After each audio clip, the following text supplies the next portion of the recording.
On va parler aujourd'hui d'une fête qui s'appelle dans la Bible la fête des tabernacles ou la fête des tentes ou même parfois la fête des cabanes. C'est le même nom pour toutes ces fêtes-là. Donc, suivant votre Bible, il se pourrait que vous ayez différents titres ou différents en-têtes dans votre version de la Bible. Et c'est une fête qui est fortement reliée à la fête de l'Action de grâce. Dans les messages qu'on fait, il y a une série qui s'appelle Fête et culture.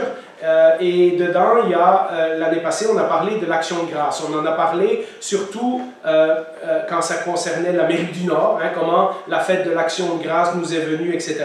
Et on a parlé aussi que la fête biblique qui ressemblait le plus à l'Action de grâce qu'on célébrait aujourd'hui était probablement la fête des tabernacles. Et donc, c'est de ça que j'aimerais vous parler aujourd'hui. Alors, notre texte d'introduction se trouve dans le psaume 81. Et le psaume 81, c'est un psaume qui a été écrit spécifiquement pour être chanté et récité à la fête des tentes ou à la fête des tabernacles. D'accord? Et donc, on va lire les premiers versets qui ressemblent à des choses qu'on a déjà lues et qu'on a déjà dit dans nos chants ce matin, mais je trouve que c'était approprié de commencer avec ce passage-là. Psaume 81, versets 1 à 4.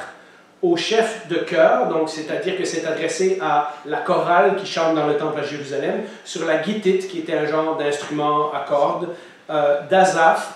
Asaph, vous savez, on en a déjà parlé, c'était le gars qui était en charge de diriger toute la louange dans le temple. C'est lui qui choisissait les cantiques, c'est lui qui a composé plusieurs chants dans le livre des psaumes, etc.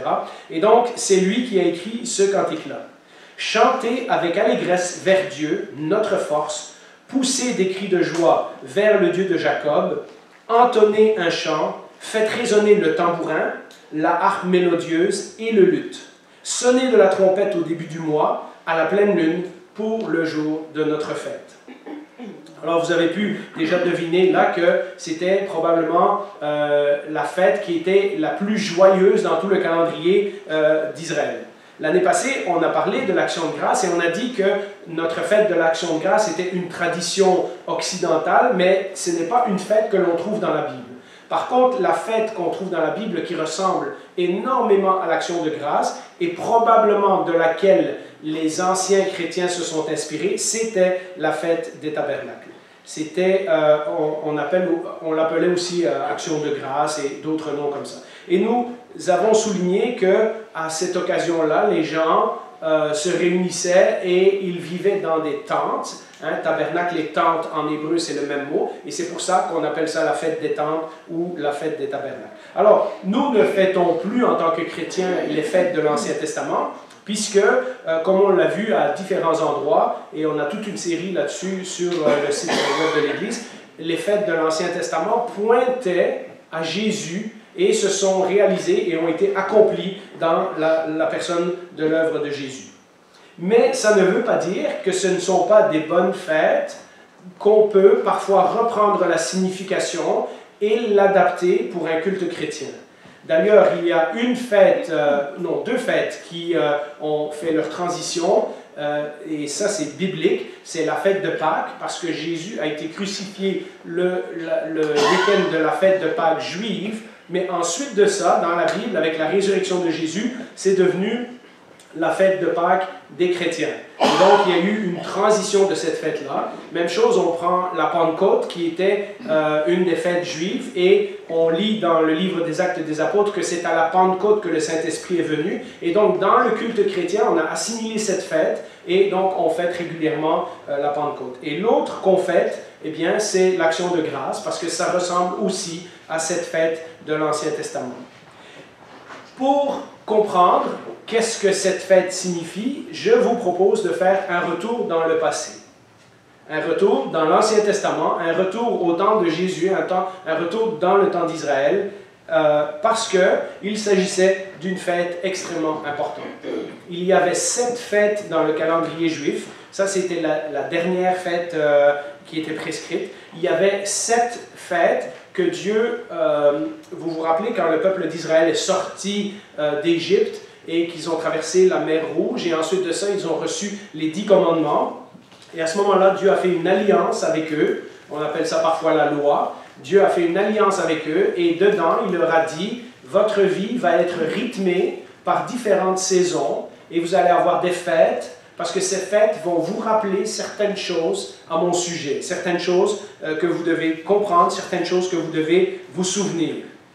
Il y en avait 3 dans ces fêtes-là, je l'ai déjà mentionné, c'est Pâques, Pentecôte et celle-ci, la fête des tentes. Ça, c'était les 3 où la Bible demandait que tout homme qui était capable de le faire, donc à moins que vous étiez responsable de quelque chose et que vous ne pouviez pas lâcher vos responsabilités, ou à moins que vous étiez malade, si vous étiez en bonne santé, la Bible demande que les hommes, à ces 3 fêtes-là, donc 3 fois par année, aillent là où est le temple, là où est le tabernacle, là où est la présence de Dieu, et donc ils se déplacent et qu'ils aillent fêter la fête sur place. Et donc, au temps de Jésus, cette fête se passait à Jérusalem. C'était là où des milliers et des milliers de gens venaient gonfler la population de la ville pour cette fête-là.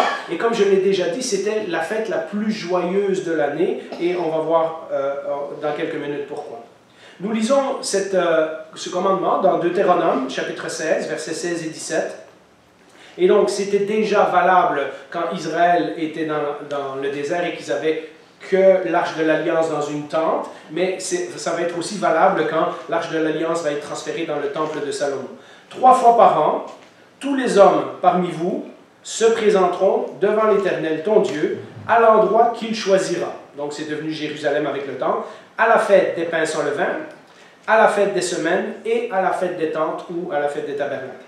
On ne paraîtra pas devant l'Éternel les mains vides, chacun donnera ce qu'il pourra en fonction des bénédictions que l'Éternel, ton Dieu, t'aura accordées. Et ce sont des fêtes auxquelles Jésus a régulièrement participé. En fait, dans quelques semaines, après le message sur la transfiguration, nous allons voir que Jésus va se retrouver au temple pour la fête des tabernacles, et je vous garde une surprise à ce moment-là. Il y a des choses qu'on va découvrir sur Jésus qui sont fantastiques. Aujourd'hui, je ne vous en parlerai pas, mais dans 2 ou 3 semaines, on va reparler de ce sujet-là. Ce sont des fêtes que Jésus respectait.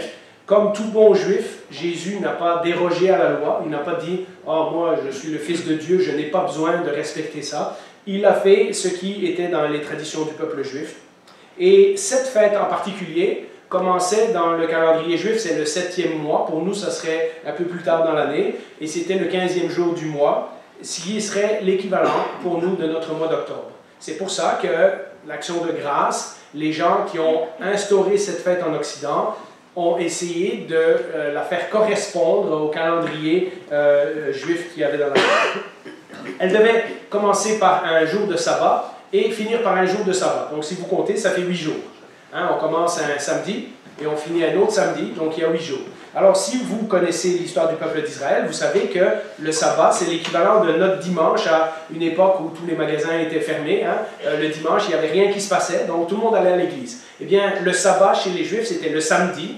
Et donc, la fête devait commencer par un jour de repos, un jour qu'on mettait à part pour s'occuper des affaires de Dieu. Et ensuite, elle durait toute la semaine où il y avait des festins, il y avait des offrandes qui étaient faites au temple, etc. Et puis, elle devait terminer par un autre jour de repos où on ne faisait rien pour Dieu, mais où il y avait une série de sacrifices spéciaux qui étaient offerts à Dieu. Donc, c'était une fête qui durait toute une semaine. C'est une des rares fêtes qui durent aussi longtemps dans les fêtes juives. Et donc, vous pouvez imaginer la ville de Jérusalem avec des milliers et des milliers de gens qui viennent à l'occasion de cette fête-là. Voilà un peu le contexte, donc, au temps de Jésus. On aurait assisté à Jérusalem à des milliers de gens qui arrivent et qui remplissent les rues. Et voilà, un grand remue-ménage dans la ville, beaucoup d'activités, beaucoup de sacrifices au temple, beaucoup de gens qui vont adorer au temple, etc. Je vous donne des détails dans quelques instants. Une des choses qui caractérisait cette fête, et surtout parce qu'elle durait 8 jours, c'était la quantité de sacrifices qui étaient offerts. On offrait des sacrifices dans toutes les fêtes juives. D'ailleurs, au temple, il y avait un sacrifice tous les matins et tous les soirs. Ça, c'était 365 jours par année. Mais lors des fêtes, il y avait des sacrifices spéciaux. Et si vous savez la signification des sacrifices dans l'Ancien Testament, eh bien, c'est qu'on ne peut pas s'approcher d'un Dieu pur, saint et parfait alors que nous sommes faillibles et pleins de péchés, pleins d'erreurs, etc. Et donc, le sacrifice était une façon de faire couler le sang d'un animal pour nous purifier de nos péchés, pour pouvoir approcher Dieu sans qu'on subisse le jugement de Dieu. Et donc, il y avait beaucoup de sacrifices qui étaient offerts dans le temple régulièrement pendant les fêtes juives, et en particulier dans celle-là, puisque comme elle durait 8 jours, tous les jours, il y avait des sacrifices. Il y a une tradition, je ne sais pas si ça se faisait au temps de Jésus, mais il y a une tradition juive qui dit que, en fait, la première journée, on offrait un nombre de 8 sacrifices, et puis après c'était 7, et puis c'était 6, puis c'était 5, et ça descendait comme ça jusqu'à la dernière journée qui était le sacrifice, le gros sacrifice final. En tout cas, vous pouvez imaginer le nombre de gens qui vont au temple, qui vont offrir des animaux, qui vont offrir des gerbes de blé, parce qu'on pouvait offrir différentes choses dans le temple, et ça pendant toute une semaine. Mais la fête ne s'appelle pas la fête des tabernacles, parce que les premiers sacrifices se passaient dans le tabernacle. Elle s'appelle comme ça pour une autre raison. En fait, je vous ai dit tantôt que tabernacle et tente, c'est le même mot. Et donc, si on prend la fête des tentes, en fait, les Juifs, à l'occasion de cette fête, devaient se construire des tentes ou des maisons, des cabanes temporaires et habiter pendant les 8 jours dans des tentes ou dans des maisons faites avec du bois puis des feuilles de palmier, etc., des maisons temporaires, parce que le but, c'était de se rappeler les 40 ans qu'ils ont passés dans le désert, quand ils voyageaient d'un coin à l'autre avant d'arriver en terre promise. C'était pour se rappeler que pendant 40 ans, ils avaient vécu dans des tentes, ils n'avaient pas eu des villes fortifiées, des maisons, des champs bien établis, etc. Ils avaient vécu pendant 40 ans dans le désert avant que Dieu les amène à la terre promise. Ce commandement, on le trouve dans Lévitique 23. Vous habiterez pendant 7 jours sous des tentes. Tous les Israélites de naissance habiteront sous des tentes, afin que vos descendants sachent que j'ai fait habiter les Israélites sous des tentes, après les avoir fait sortir d'Égypte. Je suis l'Éternel votre Dieu. Et donc le Seigneur ordonne à son peuple de faire une fête chaque année qui va se rappeler qu'ils ont vécu dans le désert et que pendant toutes ces années-là, c'est Dieu qui leur a fourni tout ce qu'ils avaient besoin. C'est Dieu qui s'est occupé d'eux pendant ces 40 années-là. Cette fête était probablement la plus occupée. Il y en a certains qui disent qu'elle était même plus occupée que la fête de Pâques. C'était la fête la plus occupée, et au point que tous les ordres de prêtres devaient être à Jérusalem à ce moment-là pour s'occuper des sacrifices. Il y avait tellement de sacrifices que ça prenait tous les gens qui étaient désignés pour être prêtres, pour être là. Il y avait une rotation. Les gens venaient servir au temple quelques semaines, et ensuite ils repartaient vivre chez eux, etc. Il y avait une rotation entre 24 groupes de prêtres différents. Mais lors de cette fête-là, les 24 groupes étaient sur place parce qu'il y avait tellement de gens et tellement d'offrandes à offrir à Dieu que ça les occupait tout ce temps-là. Cette fête, d'ailleurs, est mentionnée beaucoup de fois dans la Bible. Dans les livres de Rois, de Chroniques, de Néhémie, d'Esdras, au temps de Jésus, plusieurs fois dans le Nouveau Testament. Et donc, on voit que c'était une fête vraiment importante et une fête joyeuse pour le peuple d'Israël. Et quand je regardais cette fête, et quand je regardais comment Jésus accomplit l'Ancien Testament, puisqu'il y a quelques années, on avait parlé que la raison qu'on n'a plus de sacrifice aujourd'hui, c'est parce que Jésus a accompli ce sacrifice. La raison qu'on ne va plus au temple de Jérusalem, c'est parce que maintenant Jésus vit en nous par son Saint-Esprit. La journée qu'on ne respecte plus le sabbat, c'est parce que nous avons maintenant notre repos en Jésus. Et donc, on avait fait une série de messages là-dessus. Et lorsque je repensais à ça, je me disais, si on regarde à la fête des tabernacles, est-ce qu'elle nous rappelle des choses? Est-ce qu'elle nous enseigne des choses à propos de Jésus? Est-ce que dans la vie de Jésus, on voit un lien avec ça? Et j'en ai trouvé 3 et je pense qu'elles sont absolument importantes et je voudrais les partager avec vous aujourd'hui. La première chose que la fête des tabernacles, et vous allez trouver le lien un peu bizarre, mais je vous explique. La première chose que la fête des tabernacles nous enseigne, c'est quelque chose à propos de la création et à propos du fait que Dieu pourvoit. Aujourd'hui, on appelle cette fête action de grâce. Une action de grâce, c'est un geste de remerciement. Hein? C'est une action qu'on fait pour rendre grâce à quelqu'un. Donc, on appelle ça action de grâce. En anglais, c'est plus facile, Thanksgiving, ça veut dire donner des remerciements. Hein? En français, action de grâce, des fois, on ne sait pas d'où ça vient. Eh bien, ça signifie qu'on fait un geste pour remercier Dieu. Remercier Dieu de quoi? Eh bien, lors de cette fête-là, c'était très évident pour les Israélites, cette fête correspondait à la fin des récoltes. C'était la fin de l'année dans le calendrier agricole juif. Donc, on avait récolté tout ce qu'il y avait dans les champs et on attendait la saison des pluies qui allait commencer quelques semaines après et qui allait préparer les champs pour l'année suivante. Mais le peuple venait pour célébrer tout ce que Dieu leur avait donné pendant toute l'année. C'est pour ça que c'était la dernière fête du calendrier. C'était clair que c'est Dieu qui leur avait donné toutes ces choses-là. Dans Deutéronome, donc longtemps avant qu'il soit établi, le Seigneur leur dit, un jour je vais vous envoyer dans un pays, et il décrit ce pays-là. Deutéronome 8, versets 8 à 10. C'est un pays de blé, d'orge, de vignes, de figuiers, de grenadiers, un pays d'oliviers et de miel, un pays où tu mangeras du pain avec abondance et tu ne manqueras de rien, un pays dont les pierres sont du fer et où tu pourras extraire le cuivre des montagnes. Lorsque tu mangeras à satiété, tu béniras l'Éternel ton Dieu pour le bon pays qu'il t'a donné. Et c'était très clair que Dieu disait à son peuple que c'est lui qui leur avait donné toutes ces bénédictions-là, tous ces fruits qui poussent, tous ces légumes, tout ce miel et tout ça. Ça me donne déjà faim juste à y penser. Hein? Vous voyez la description de ce passage-là. Et il dit, ne pense pas que tu as fait tout ça tout seul. Rappelle-toi que c'est l'Éternel qui t'a donné ce bon pays. Et donc, à l'occasion de l'action de grâce, on célébrait les récoltes. Il y avait des dizaines de différentes récoltes qui arrivent à peu près à la fin de l'année dans ces pays-là. Et la fête durait une semaine. Et pendant toute la semaine, on célébrait les différentes récoltes qu'on avait reçues de la part du Seigneur. Et lorsque on regarde que cette fête dure une semaine, eh bien, il y a un lien qui se fait automatiquement avec la semaine de la création. La semaine où Dieu a créé tout ce qu'on connaît aujourd'hui. La semaine où Dieu a mis en place le monde tel qu'on l'a aujourd'hui pour le bien-être des êtres humains. Si vous relisez Genèse chapitre 1, chapitre 2, c'est clair que la création a été préparée pour nous. Le monde tel qu'on le connaît a été préparé pour que les êtres humains puissent en profiter. Et donc, je pense que ce n'est pas par hasard que cette fête durait une semaine. C'était justement pour faire référence à cette semaine de la création où Dieu avait créé toutes les bonnes choses qui existent aujourd'hui.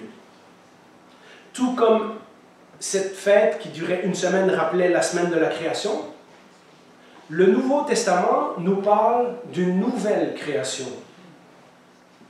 2 Corinthiens chapitre 5, verset 17 nous dit « Si quelqu'un est en Christ, il est une nouvelle créature. » Dans certaines traductions, une nouvelle création.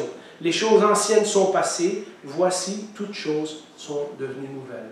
Et c'est là qu'on voit le lien entre la fête de Tabernacle, qui représentait le remerciement de Dieu pour toute sa création, etc., et la vie de Jésus qui nous amène à la nouvelle création.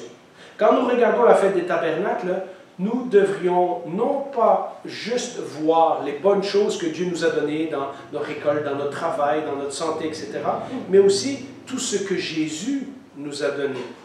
Jésus a accompli complètement la fête des Tabernacles parce qu'il a comblé, en plus de tous nos besoins physiques, tous nos besoins spirituels. Et il a fait de nous une nouvelle création. Il a commencé quelque chose, une œuvre nouvelle en construisant son Église. En Jésus, Dieu a pourvu, en plus de la nourriture et tout ça qu'on a, et que tous les gens qui ne connaissent pas Jésus, ils ont aussi accès à toutes ces bonnes choses que Dieu a créées. Mais en Jésus, nous qui croyons en lui, nous avons reçu le pardon de nos péchés, nous avons reçu une réconciliation de notre relation avec Dieu, un rétablissement de notre relation. Il nous a également envoyé le Saint-Esprit, comme il l'avait promis, comme il l'a dit à la femme samaritaine et à Nicodème, à d'autres. Il a vaincu le péché, il a vaincu la mort, il a vaincu le diable, il a promis d'être avec nous tous les jours jusqu'à la fin du monde, il a promis de nous préparer une place et il a promis de revenir nous chercher. Spirituellement, Jésus nous a tout donné, beaucoup plus encore que tous les bienfaits physiques qui viennent de la création. Des bénédictions, en fait, qui sont encore plus importantes puisqu'elles ont une portée éternelle. Vous voyez, tout ce qu'on mange, tout ce qu'on récolte, les vêtements qu'on porte, les maisons qu'on a, Quand on part d'ici, on n'emporte rien avec nous. Mais tout ce que Jésus nous donne spirituellement, si nous sommes un enfant de Dieu et que ça devient nôtre par la foi, tout ce que Jésus nous donne, ça a une portée éternelle. Nous l'emportons avec nous dans l'éternité.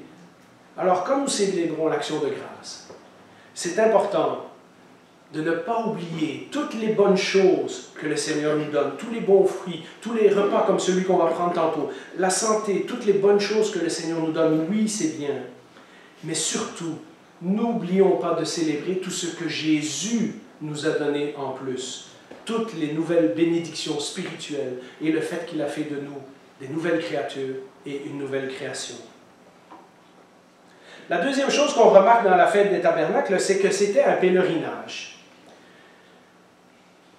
Vous vous rappelez que j'ai dit tantôt que le peuple d'Israël a vécu pendant 40 ans dans le désert avant d'arriver dans la terre promise. Et donc, ils ont été en pèlerinage, ils n'ont jamais été complètement chez eux pendant tout ce temps-là, jusqu'après 40 ans, quand le Seigneur les a fait rentrer en Canaan. En habitant dans des tentes, chaque année, pendant 7 jours, le peuple se rappelait qu'il n'avait pas toujours été dans ce pays-là, qu'il n'avait pas toujours été dans des villes bien construites, avec une économie qui roule et toutes ces choses-là, mais que pendant 40 ans, ils avaient dû dépendre chaque jour, chaque matin, chaque soir. Ils avaient dû dépendre de Dieu pendant qu'ils étaient en route pour le pays promis. Vous relirez l'histoire, c'est le moment où Dieu donne la manne, c'est le moment où Dieu donne des cailles pour donner de la viande, c'est le moment où Dieu donne de l'eau d'un rocher à plusieurs reprises. Et pendant tout ce temps-là, le texte nous dit que leurs vêtements ne se sont pas usés sur leur dos, ni leurs sandales à leurs pieds. Et ils sont arrivés sains et saufs dans le pays promis. Le Seigneur les a protégés pendant ces 40 ans en fournissant tout ce qu'ils avaient besoin. Mais vous voyez, ils étaient en route. Ils étaient en route pour quelque part, ils étaient en pèlerinage pour s'en aller vers le pays promis. Leur but, ce n'était pas de rester dans le désert indéfiniment en attendant que Dieu fasse tomber la manne et fasse pleuvoir l'écaille. Leur but, c'était d'aller vers la terre que Dieu leur avait promise. Le chemin était long, mais le Seigneur les a aidés tout ce temps-là. Eh bien, nous aussi, nous n'avons pas que comme but de vivre une bonne vie sur cette terre et après c'est fini.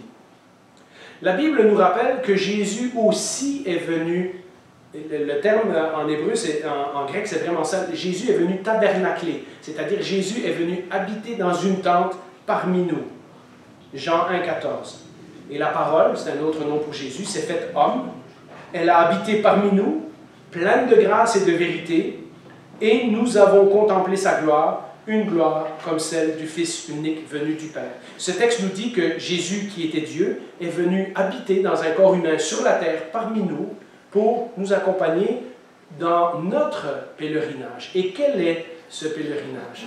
Je vous en dis un mot dans quelques instants.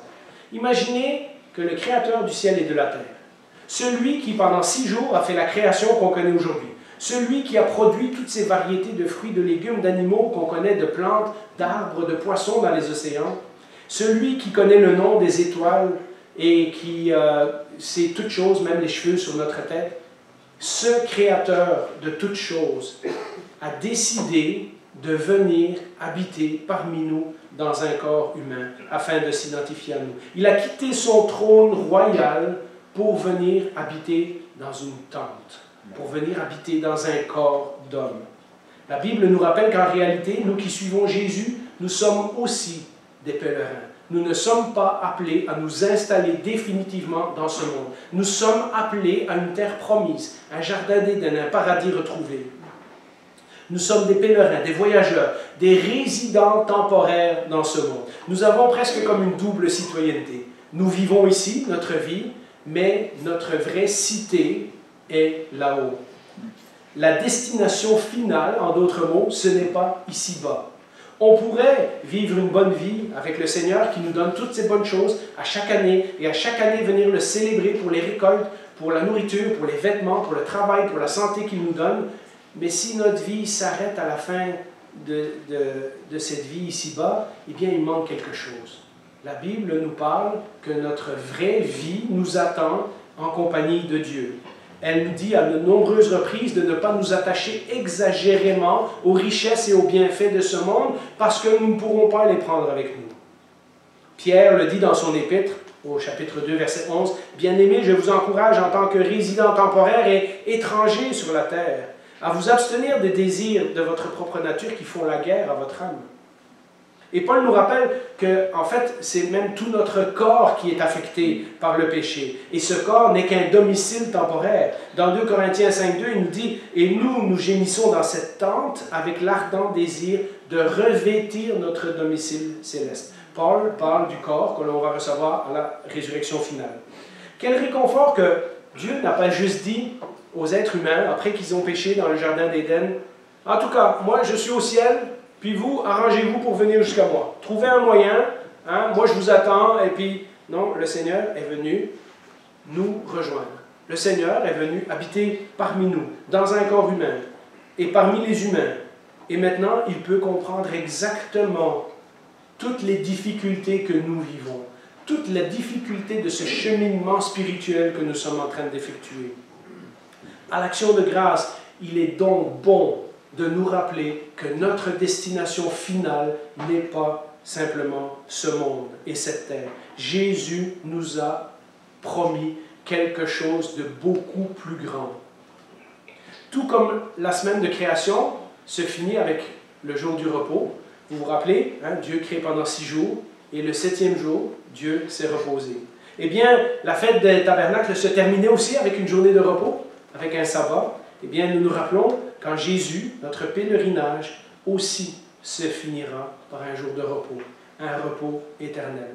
Le moment où nous nous reposerons de tous les troubles, de toutes les difficultés, de toutes les larmes, de tous les cœurs brisés que nous avons eus dans ce monde, ce jour où Jésus nous consolera personnellement et essuiera les larmes de nos yeux. Ce jour où le mal ne sera plus, le péché ne sera plus, le diable, la tentation, toutes ces mauvaises choses que nous connaissons. Ça, c'est ce sabbat, c'est ce jour de repos, ça, c'est cette destination que nous espérons. Ça, c'est ce moment de repos dans les bras de Dieu que nous attendons dans sa présence. Et puis la troisième chose que j'ai réfléchi dans ce texte, en pensant à tous les sacrifices, j'ai pensé à tout le prix que ça coûtait une fête comme ça. Tout ce qu'il en coûtait au peuple d'Israël d'aller offrir des sacrifices pendant une semaine de temps à cette époque-là. Les Israélites donnaient beaucoup de sacrifices, mais lors de cette semaine-là en particulier, et vous l'avez lu tantôt, hein, que le Seigneur leur dit de ne pas se présenter devant lui les mains vides. Hein. Donc ils ne venaient pas simplement à Jérusalem pour recevoir, mais ils venaient aussi pour donner une partie de ce qu'ils avaient récolté au Seigneur. En reconnaissance, ils redonnaient à Dieu une partie de ce que Dieu leur avait donné. Alors, au même moment où on célébrait l'abondance que Dieu nous avait donnée, hein, on offrait aussi au Seigneur quelque chose qui nous coûte, quelque chose qui sort de nos poches, quelque chose qu'on a gagné à la sueur de notre front ou qu'on a payé avec de l'argent. Lorsque les gens offraient une partie de leur récolte ou offraient si quelqu'un avait une ferme, lorsque les gens offraient un de leurs animaux en sacrifice à l'Éternel, eh bien, ils venaient dans le temple avec quelque chose de coûteux. Jésus, le Fils de Dieu, a aussi payé un prix énorme lorsqu'il est venu sur cette terre. Lorsqu'il est venu mourir sur la croix, il a donné en fait un sacrifice si coûteux que la lettre aux Hébreux nous dit que ça remplace tous les sacrifices de l'Ancien Testament, et ça une fois pour toutes. Le sacrifice de Jésus était tellement grand qu'il peut couvrir tous les péchés qui nous empêchaient d'approcher de Dieu. Une fois pour toutes, un seul sacrifice est suffisant. En d'autres mots, nous n'avons pas aujourd'hui à faire un tas de sacrifices pour que Dieu nous pardonne, ou pour que Dieu nous aime, ou pour que Dieu soit content avec nous. La Bible nous dit que Jésus a fait ça une fois pour toutes. Et il l'a fait pour chacun de nous.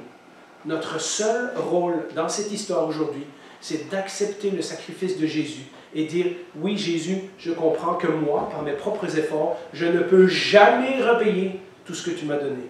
Je comprends que toi, tu es mort à ma place pour pardonner mes péchés et j'accepte ce cadeau, j'accepte ce sacrifice que tu as fait à ma place.